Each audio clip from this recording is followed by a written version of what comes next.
Manchester ইউনাইটেডের ফলাফল যতই খারাপ হোক, কোচ রুবেন আমোরিম প্রমাণ করেছেন তিনি একজন নির্দয় অথচ সুনির্দিষ্ট সিদ্ধান্ত নেওয়া ম্যানেজার। উদাহরণ ওনানার কেস।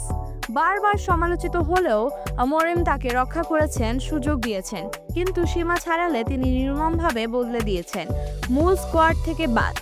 হল্যান্ডকেও দিয়েছিলেন অসংখ্য সুযোগ, কিন্তু প্রত্যাশা পূরণ না হলে সোজা তার জায়গা নিলেন সেস্কো আর রামাস। শুধু ওরা নয়, সানচো, গার্নাচো, সোরেটায়ার আর অ্যান্টোনিও একই নিয়মের শিকার, কেউ বিক্রি, কেউ দল ছাড়া। সব উদাহরণই দেখিয়ে দেয় দল সংগ্রামে থাকলেও আমোরিমের শৃঙ্খলা নিয়ে কোনো আপোষ নেই। তিনি জানেন কাকে রাখবেন, কাকে ছাড়বেন।